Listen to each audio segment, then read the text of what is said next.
Well, these are the names of the police officers who have died in the line of duty across Ontario. The names of officers who have died by suicide, though, have been banned from this wall. That is about to change after a lengthy negotiation between Toronto Police and the Ontario Human Rights Commission, which has ordered Toronto Police to change that policy in 6 months. And it is all because of the battle of one family, the family of Sergeant Eddie Adamson.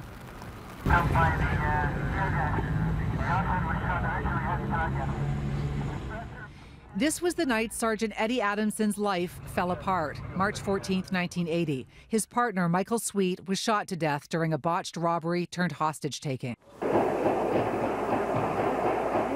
25 years later, Adamson ended his life in a motel room surrounded by newspaper clippings of the tragedy.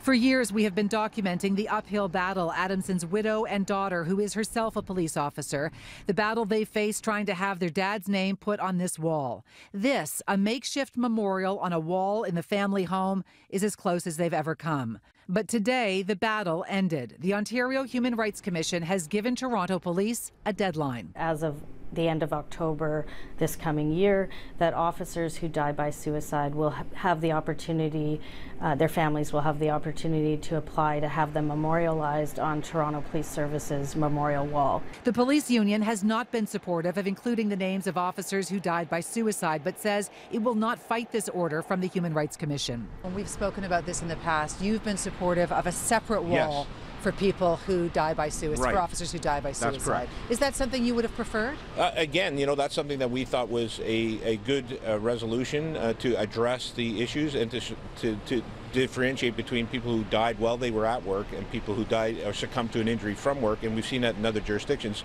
So I thought that would have been an easy solution. A number of years ago, Eddie's widow explained to us why her husband's name deserves to be here. Ed died that night. The Monroe brothers, they didn't kill just one officer, they killed two. My husband just took 25 years to die.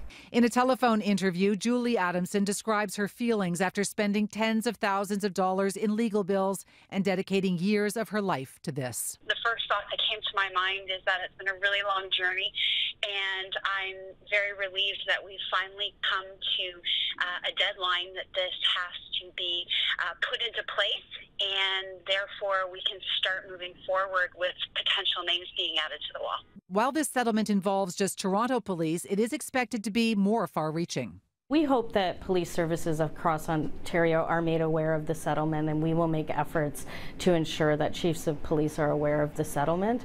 And they should expect that officers, families of officers who, for example, have died by suicide because of PTSD may be approaching them for inclusion on their walls.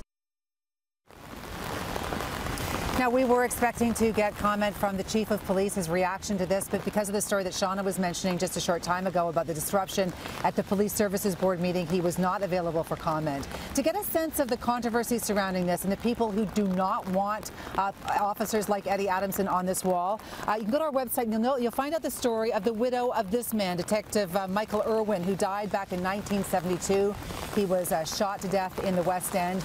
You'll be able to hear and watch the story of his widow explains why she is against today's decision.